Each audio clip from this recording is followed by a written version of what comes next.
Hello again. This is Father Christopher Etheridge, bringing you this daily gospel and homily from the United States.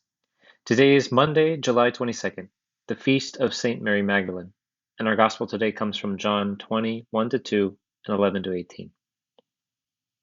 On the first day of the week, Mary Magdalene came to the tomb early in the morning while it was still dark, and saw the stone removed from the tomb.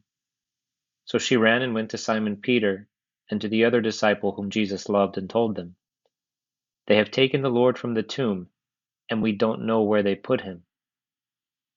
Mary stayed outside the tomb weeping, and as she wept, she bent over into the tomb and saw two angels in white sitting there, one at the head and one at the feet where the body of Jesus had been.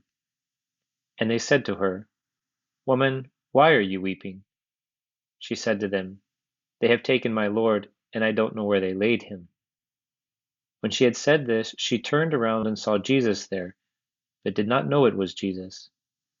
Jesus said to her, "Woman, why are you weeping? Whom are you looking for?" She thought it was the gardener and said to him, "Sir, if you carried him away, tell me where you laid him, and I will take him." Jesus said to her, "Mary." She turned and said to him in Hebrew, "Rabboni," which means teacher. Jesus said to her, "Stop holding on to me, for I have not yet ascended to the Father, but go to my brothers and tell them, I am going to my Father and your Father, to my God and your God."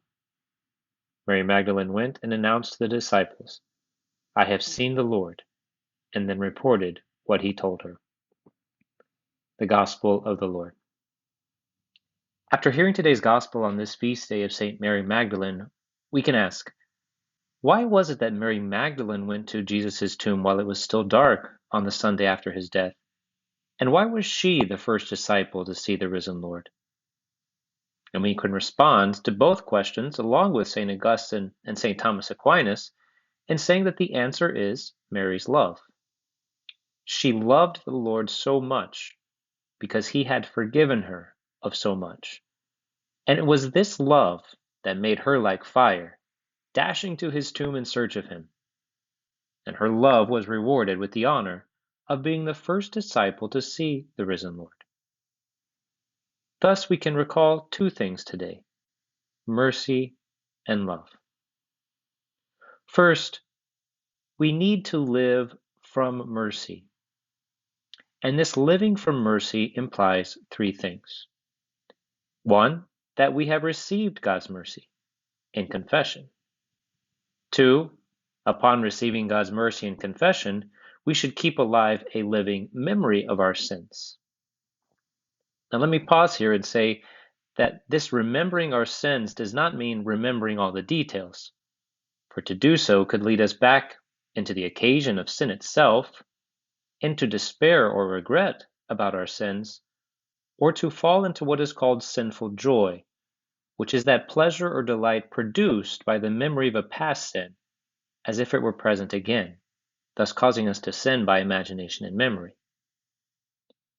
Rather, the living memory of our sins is a memory of God's mercy toward us, and that without his mercy and our effort to grow through grace and virtue, we could go back to these same sins. So receiving God's mercy in confession, having a living memory of our sins, and number three, being on guard against making the same sinful mistakes again, being more prudent and more proactive in avoiding these same sins for the future. Now, this living memory of our sins and of God's mercy is fuel to the fire of our love for God. After Jesus left, we hear that Mary stood at the tomb weeping. Why was she weeping? Well, says St. Thomas Aquinas, there are two kinds of tears: the tears of compunction and the tears of desire. Mary is certainly not weeping for her sins. She has already wept for her sins, received mercy from the Lord, and amended her life. She is living in that mercy of the Lord. She is living from God's mercy. Thus, she is weeping a different kind of tears. She is weeping tears of desire. St. Thomas Aquinas says, this weeping of Mary came from the desire of love.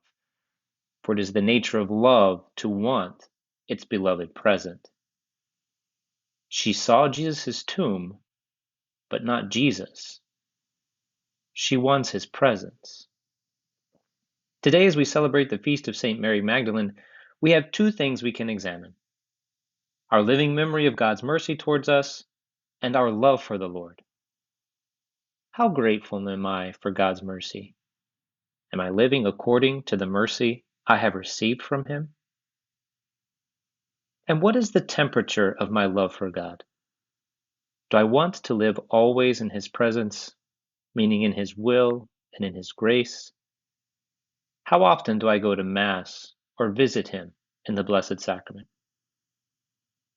May St. Mary Magdalene intercede for us today and help us along this path of constant conversion. May God bless you.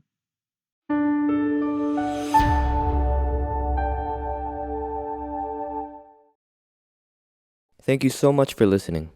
If you enjoyed hearing the gospel and homily, I invite you to share it with someone you know who may also find it rewarding, and also to subscribe to the Catholic Voice channel.